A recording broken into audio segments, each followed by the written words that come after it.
So now we're going to talk about the role of business in this situation.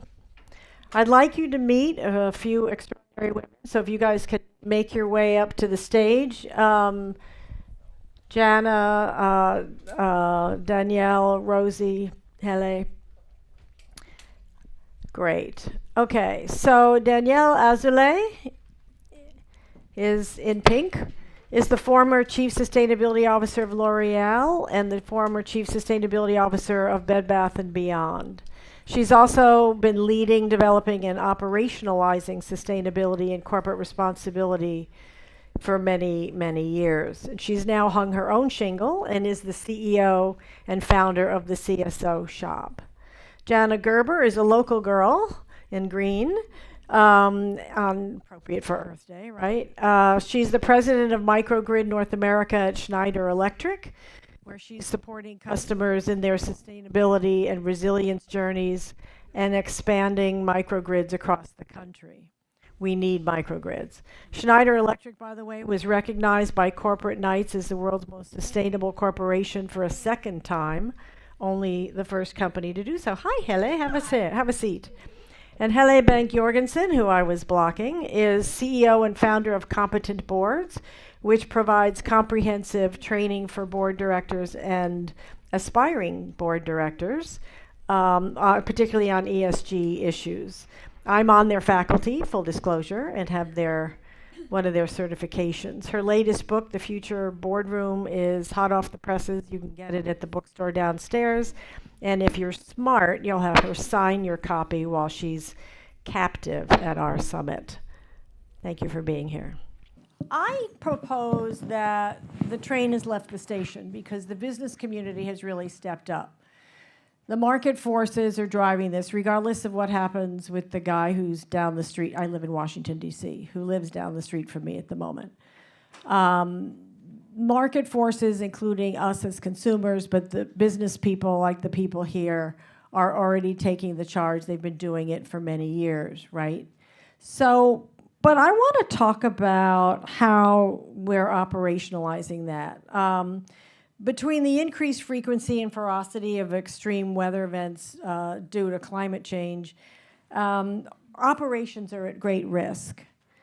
And but it's also a critical opportunity to step up, right? So you can do it under the guise, as Marianne said, of protecting your business.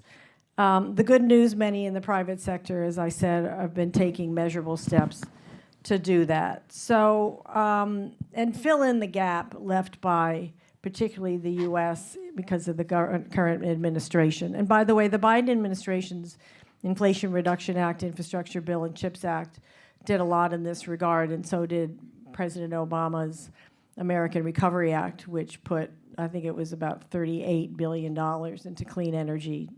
Oh, God, was that 20 years ago now? Geesh. Okay.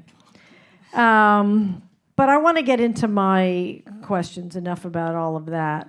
So I want to start with a little bit of good news.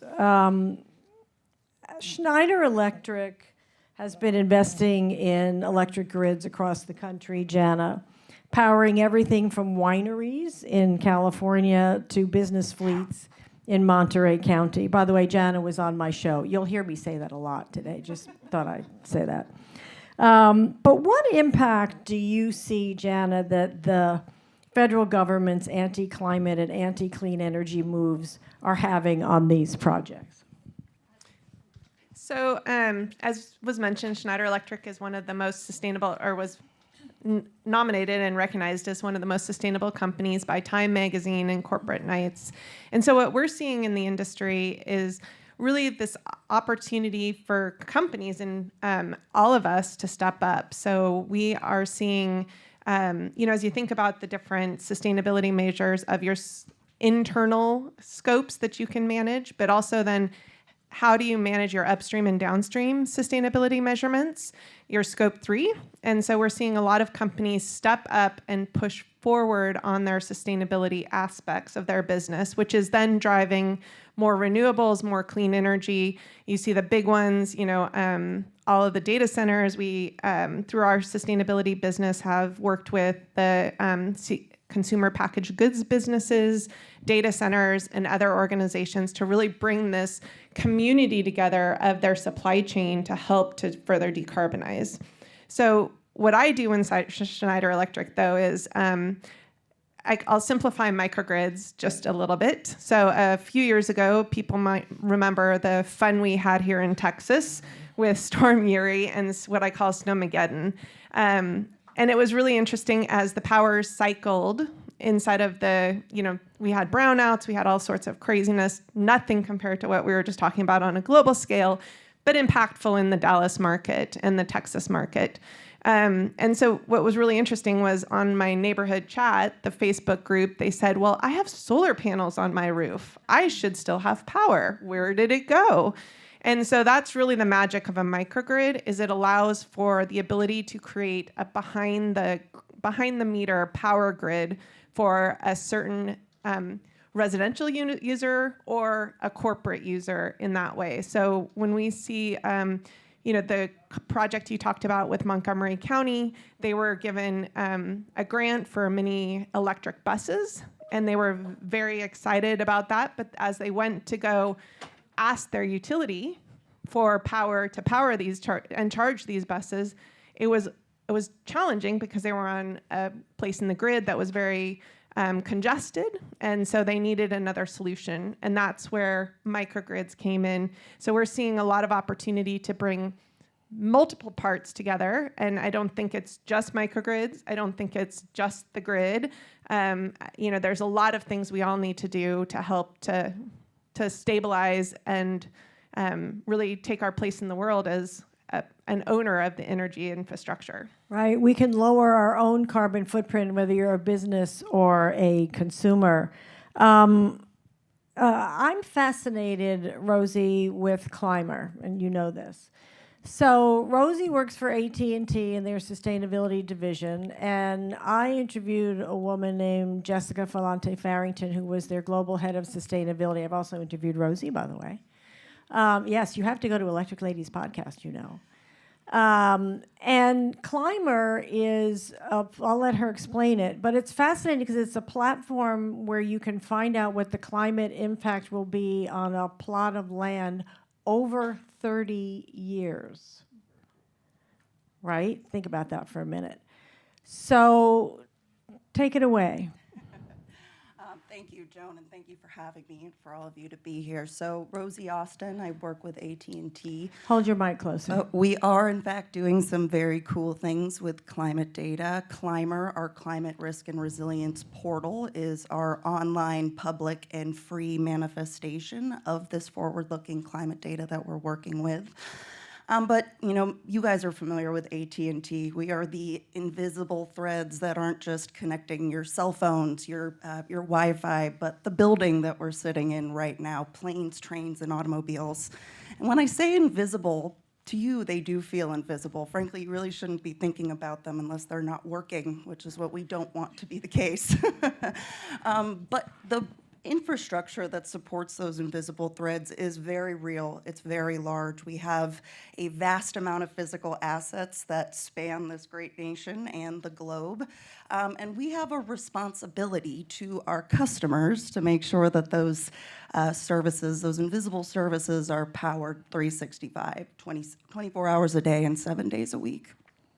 So all that being said, we have this responsibility, and we have this responsibility to keep the lights on and the power running, but we also recognize just the level of risk and exposure a company with that amount of physical assets have when we think about climate change at a regional, a city, and even a local block level. Yeah, when you lose power, you lose power. Yeah, and when you're in a natural disaster like a hurricane, that's really the first thing you're reaching for is your cell phone. So we're doing some really cool things with this forward-looking data, both to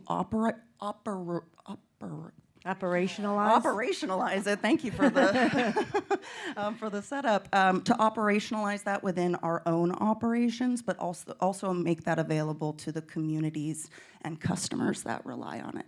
So just to give you a little bit of background, it's kind of interesting. The way that AT&T put out a bid to develop this platform, and Argonne National Lab, which is one of our amazing 17 national labs, responded.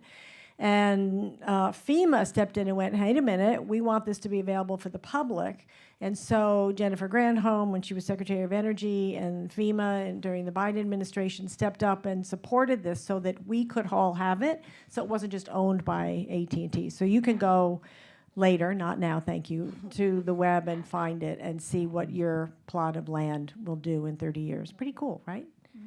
Okay, hello, shaking heads. So you're awake? Okay, good. Danielle, what you've been in such interesting industries to me, and you know this, that I've said this to you before. But what are you finding is really working on the corporate level? Like, what is, I mean, you've been operationalizing, to use the word that Rosie's struggling with. But what you've been doing this, right? You've been going into the boardrooms of these big mother companies and making them more sustainable. So how do you do that, and what's working? What can we all take back to our businesses, big, small, or whatever? And frankly, which companies should we support? Oh, well, good question. I think that when it comes down to sort of making decisions on which companies to support, it's really tough to do it's very time consuming to do your research on every single thing that you buy, right? But the research is consistently showing that consumers care about three things that are the most tangible. And so I work with companies partly because I'm very interested in sort of changing culture. And I think there's nothing better, like you can't get closer to someone than what they put on their skin or what they put on their body or what's in their refrigerator or medicine cabinet, right? These are very personal decisions that people make day in and day out.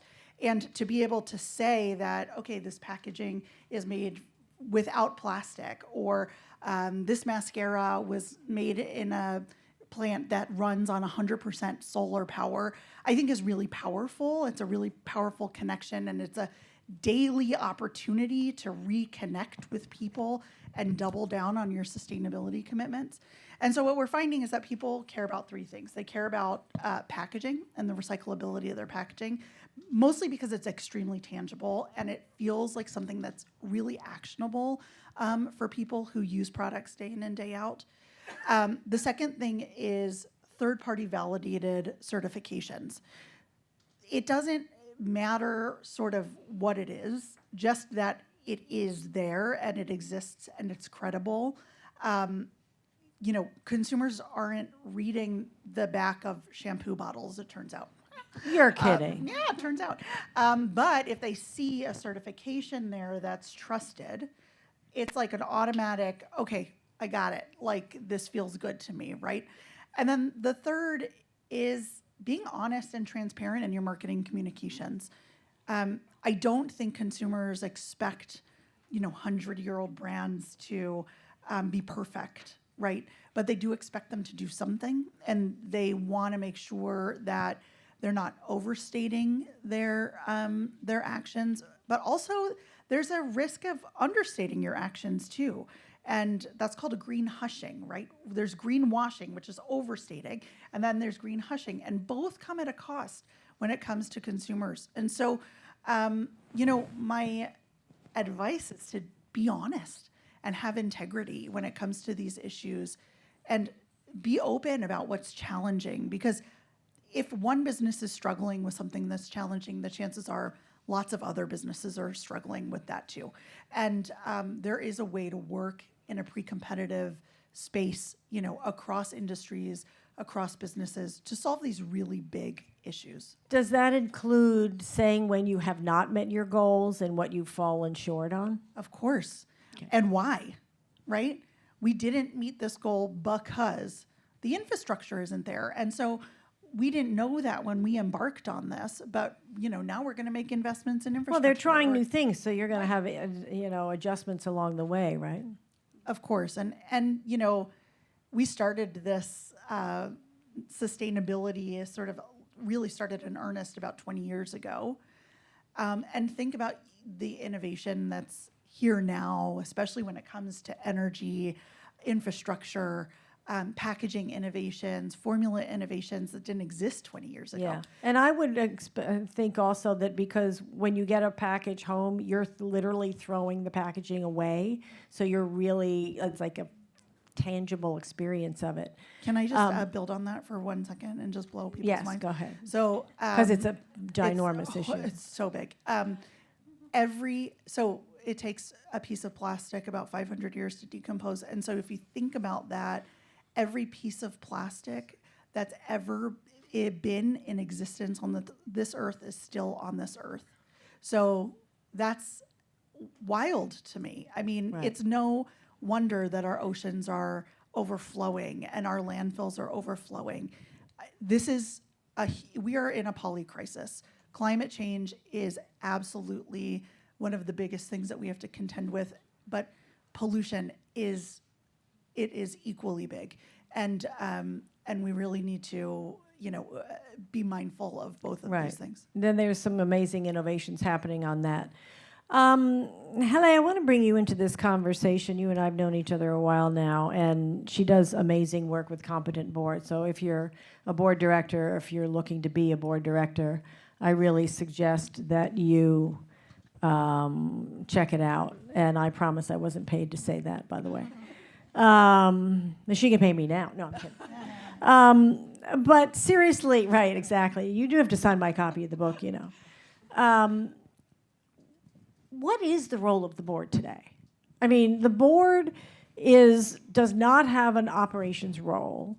The board is in control to a degree of the C-suite, but it's kind of like, explain to the audience what the role of the board is and how they can use their power and influence today in this crisis, in this moment, productively.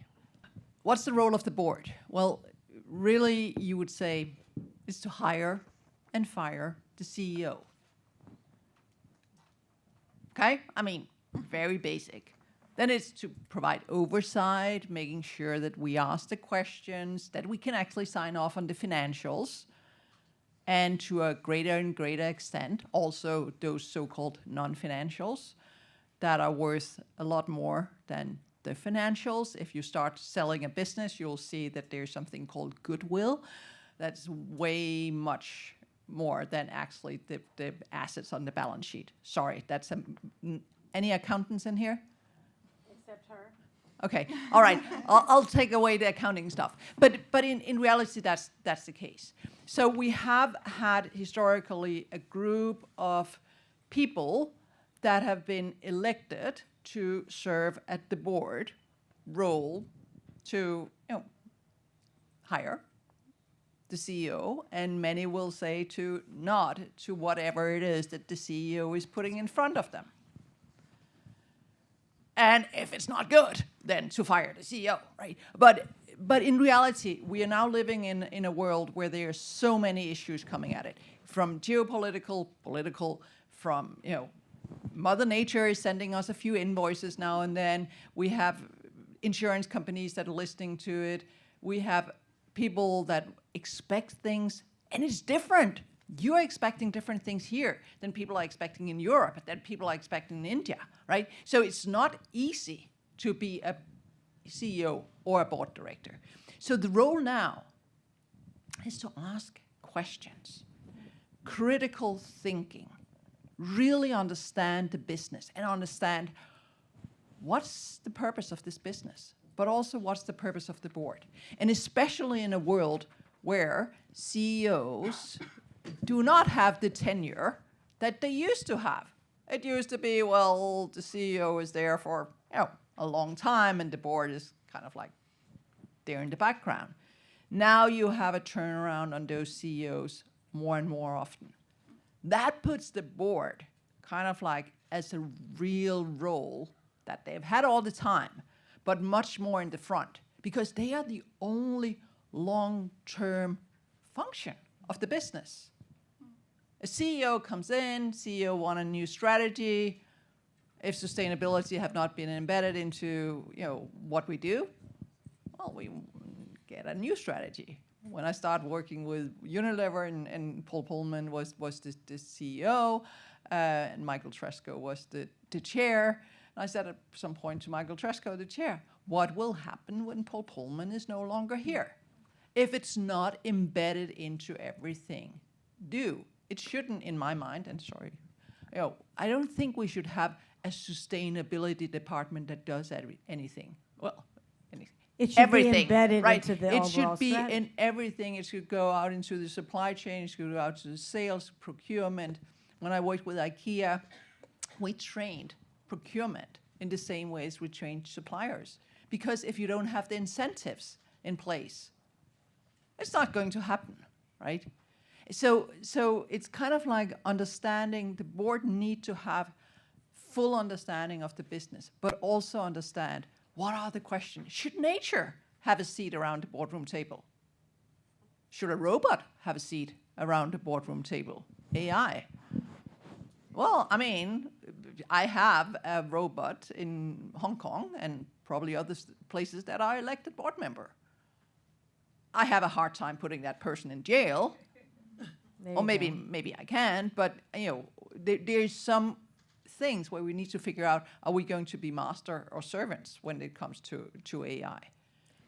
I wanna, lots of issues. Yeah, you mentioned a lot about the board focused on the long term, but they also have to answer to shareholders, right? So there's various stakeholders now, but one of them are the folks that pay the bills. So I hope this mic is working. Thank you very much. One of them is working. I'm wearing 3, I think, at this point. But seriously, how do you suggest and how do you counsel board directors on? To me, it's not a balance between short-term and long-term. I mean, how do you maybe reconcile those? How do you manage them? How do you integrate them at the board level? Okay, so there's this thing, we can't do it because our shareholders will not like it and the share price is going down. It's not fun. But in reality, I would argue you choose your own shareholders. You communicate what it is that you do. What's your strategy? Are you looking for long-term shareholders? Are you looking for day traders? If you're looking for day traders, yeah, you better look to see how it goes. If you're looking for long-term pension plans, someone who is actually there to pay many of you out there in 50, 80, 100 year, because you're going to be much older than the most of us, right? So, how are they investing? They're not investing on day to day. So, and the other thing about this, shareholders. So let's just unpack how it works. Someone put up an IPO. I mean, they go on the stock market. I buy a share. I buy it. Let's say it's a book. I buy it. Now, I have bought it for, let's just say 100. Now, you want to buy it from me from 150. There you go. I'll get 150. Has the company gotten any money? No, the company got my 100. I earned 50 because you believe the company is going to, someone else is going to buy it for 200. So this thing that we are so obsessed, and I get it because we're all looking at all of these share prices, and that's what get the newspapers to call and say, ooh, right? That's get the board members going, what's going on? But that is where we need the future boardroom and those stewards of the future that will say, okay, we had a strategy. We are going to hold on to that strategy. Of course, if it's a wrong strategy, we are going to change that as well. But we are not doing it because there's someone out there that say whatever. Yes, then there you have all of the activist shareholders that will come and say, you should not or you should. Fine. Again, that's a discussion that you then have, and hopefully you have it before it gets to a shareholder resolution. You actually have a conversation with your shareholders during the year. Cool. Thank you for that. And shareholder 101, right? That's a good one. No, I mean, seriously, it's important to get perspective. Interestingly, I'm writing a book about this actually, but one of the things that happened, the economy has changed dramatically, and I don't just mean in the last 5 months, but I mean, I can tell you more about that down the road. But my point is, what's happened is as the economy has become more, to use Abby's word, moral, having greater moral clarity, and the points that Miriam and Svetlana made about getting it more ethical, more women have ended up in the C-suite and on boardrooms. Gee, what a shock, right? Women bring moral clarity. So, Jana, my question for you, and it's something that you and I talked about on my show, is get this, everybody. 8 of the largest utilities in the United States are led by women, and utilities have more female CEOs than any other sector in the S&P 500. I don't know about you, but that shocked the heck out of me, right?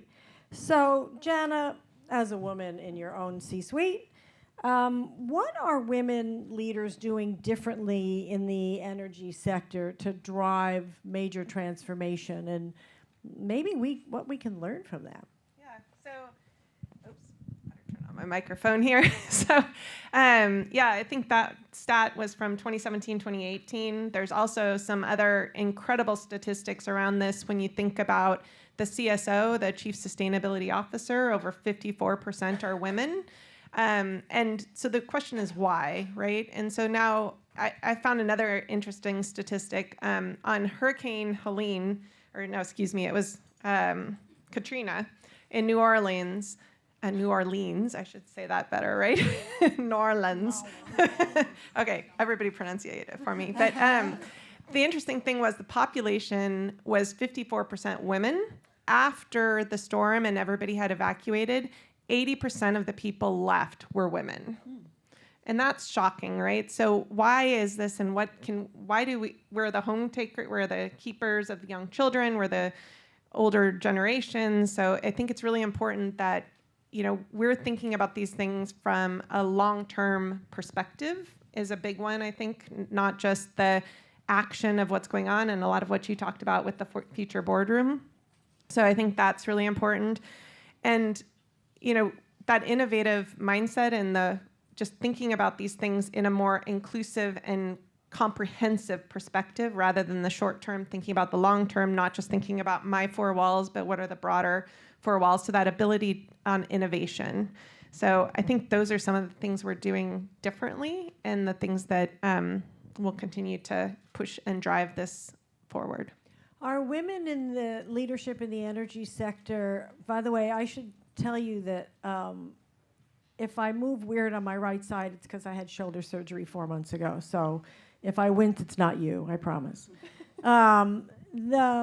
What are women in the energy sector specifically doing differently, though? Are they, Jennifer Granholm came from being governor of Michigan and transformed the energy sector in many ways, for example. But what are women specifically in the energy sector doing differently to integrate renewables and clean energy? Or are they? It seems to me they are, but I have a biased lens.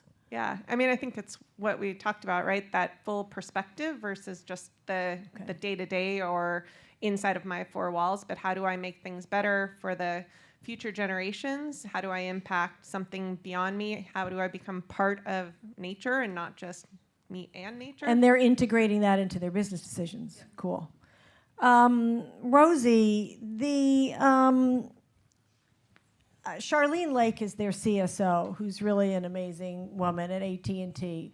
But how did Charlene and you and Jessica, when she was there, your team, how do you sell sustainability internally? I mean, is that like a battle when you're with a bunch of engineering dudes? Or how does that work? I mean, is it a business case? Is it you don't want your house to end up without, you don't want to not use your cell phone? I mean, what's the argument that you make? Yeah, well, I will say Danielle and Helle both said things that made me think about a great line I heard from somebody smarter than me one time, which is resilience doesn't occur in a vacuum. And I would argue that most things when it comes to corporate sustainability also do not happen in a vacuum. I am part of an environmental sustainability team, but we would not be able to accomplish anything without our energy teams, our network teams, our EH&S teams. So the ability to take what can be a complex idea and maybe a bit foreign and maybe a new way of thinking about things and translating that into a compelling business case, which oftentimes comes down to hard dollars and cents, you are able to, really overcome bypass objections rather than battle them. It's just a matter of translating, simplifying, and creating a compelling business case for it. And I think that that's something that, while it takes time, the gears move slowly sometimes, it's something that we have seen success, and that's how we've been able to drive change and implement these types of initiatives. I like to bring things down to brass tacks. So explain in 25 words or less what a business case is and should have in it. Can you Me? do that? Well, If you're making the 25 business words case. or less. That's all right. Danielle is chomping at the bit here. Go ahead. Can we do a few more words, maybe? Okay. I'm long-winded. You should be looking at sort of the material impact of something on your business, Hold the phone closer. I mean the mic closer. the material impact of some sustainability or. Good Lord. See, this is why it's fun being on a panel with women. You're like all collaborating to get things done. Anyway, She's proving my point in yeah. the beginning of how we collaborate. So the material impacts or the risks on your business have to be communicated clearly, and how a particular initiative is going to ameliorate those risks, what the return on investment is for an organization, or a substantial why. Why are we doing this? Why now? Are all really critical aspects to include in sort of making the business case. I will say that sustainability practitioners are getting a little bit bored about like the business case. They're like, okay, like I have to make a business case again. And every time there's a change of leadership, we have to start over again from the conversation at square one, right? And so it does get to a point where these external strategies have a lot of value because it can just keep the momentum going versus having to continually sort of like fight the same battles over and over again. Right. But the data changes and the agenda, you have the data, right? But when you talked about when there's a leadership change, but leadership changes can change the agenda of what goes into the business case, right? Yeah, that's Helle's domain. Okay. Something tells me Helle wants to answer this. Go ahead. I mean, honestly, does this work? Oh my That was God. not so much that. Yeah. 1, 2, 1, 2, 1, 2. Yeah, you got 3. it. You got it. Okay, and so this is just simple, good business, right? I mean, let's folks. You said before, if you're going out and buying something. Closer. Okay, you're buying something closer. No, if you're going out and buying something, you're going to look at it. And you said if there is some kind of certification, as long as it's not greenwashing, that would be better. You want to go out, you all have a pension plan, I hope. Anyone here who have not started investing for their future, please do. You want to actually also go out and see, what about the boards? The board that is there to not have that, oh, now we have a new strategy, so now we need to do a new business case. That they have the insight, that they have the foresight, that they actually understand this is sound business practice. There's one stakeholder that somehow do not understand newspapers, somehow do not understand any of the languages around this world saying that climate change is not happening. And that is Mother Nature. And she is sending us some pretty big invoices at the moment. And insurance companies are actually seem to be listening to that, which means that if you're a company and you can't get insurance, if you have your house and you can't get insurance, you're just living in a golden, nice place, but you can't sell your house.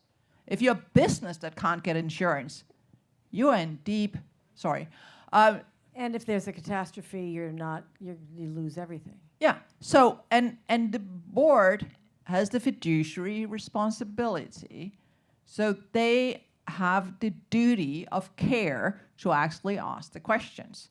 They also have an insurance called a DNO, Director and Officer Insurance. So And we need to make sure that is actually someone that have that insight and the foresight so they can ask the right questions. So we don't need to be in a situation. Right. So we have a few minutes for a question or two. Anybody burning? I see Maria. Okay, Rita, go ahead. And then I want to get to the ladies at the table. We have some fabulous students in our midst. Can somebody get her a mic? No. Thank you. Hi, very interesting discussion. I have a question that's sort of interlinked. The first is around boards, but it also links to how businesses are actually integrating a lot of the practices. We've had board groups that have existed for probably as old as I am, which is quite old, yet we haven't changed them. You know, we might add a risk board, a risk committee, because we suddenly think commercial risk is important. We might add a sustainability committee because we think ESG is important. Isn't it time, given the conversation that we had earlier on this morning about a new mindset, boards haven't changed? I don't know. I question that a lot, having sat on the public board. The other question that sort of comes with that is, it's obviously in your book. The other question is, if we look at the spend of individual departments, we've talked about packaging, data centers, microgrids, data analytics, people functions, whatever, marketing functions, branding functions, PR functions, they're all got budgets that are spending money on different things. All of them will have a budget that relates to maybe inclusion, maybe diversity, maybe purchasing, maybe consumer trends. Are any of your companies truly integrating that spend and really looking at it from a social responsibility or from an overall spend and saying, are we actually talking to each other to understand where all this spend is going? Great. Thank you, Rita. That's the question. So are you working in silos or not? And just, yes, it's in the book. Sorry. Danielle, do you want to take that? I think that's the measure of a true, operationalized sustainability program that Joan was talking about before, where Helle was talking about before, where there isn't a huge sustainability department, but I like to think about it as the sustainability people are like conductors of an orchestra, right? Where you have this agenda and it's now up to us to figure out, okay, how do we permeate every single department and have them own their particular functions, responsibilities to the whole and allocate the right budget for that. And so, yes, is the answer, the companies, that is the correct way to operationalize sustainability today, is to ensure that it's in everyone's budget. The students over here, you guys pick. Okay, lady in pink. Tell us your name and where you're from. I'm Elizabeth. I'm from the Dallas area. Can somebody get her a microphone, please? Coming. Hi, I'm Elizabeth. I'm from the Dallas area. I am currently a student at OU getting a master's in sustainability and energy management. But Yay, girl. I also work in the supplier sustainability area in tech. So I just had a quick question. with all of our suppliers and businesses in general coming to reach their net zero goals, a lot of them are within the next 10 years are planning to reach their net zero goals. What do you see as the next steps in that? Do you see a lot of companies needing to take more time to meet net zero goals, or do you think there's obviously more to do after we hit net zero? Who wants to take that? I mean, I think that a lot of companies are hitting their internal scope 1, scope 2, but scope 3 and that supply chain upstream and downstream and this impact in other companies and who we're working with is going to be the biggest challenge to overcome. So I think that's where a lot of companies are spending their time and trying to find that impact and a way to influence and convince their supply chain that this is needed as they, and if they want to work with those larger companies. So I think you probably have some more things to say. Oh, there. hang on. I want to get another one of the students here. Forgive me, ladies, but I want to encourage these. Okay, moving past. Thank you so much. Go My ahead. name is Fatima. I'm local and I go to. Hold your mic closer to your mouth, please. Okay. I am studying an MBA at UT Dallas. And my question is, within our program, we're learning a lot about digital transformations. And so the focus right now is what I see is a lot on digital transformation and AI. How is that working within sustainability? Is there a place for it, or is there a way to merge these two together and kind of push both of them upstream, downstream, either way? Thank you. Rosie, or who wants to take that? I would just say that sustainability is built on data.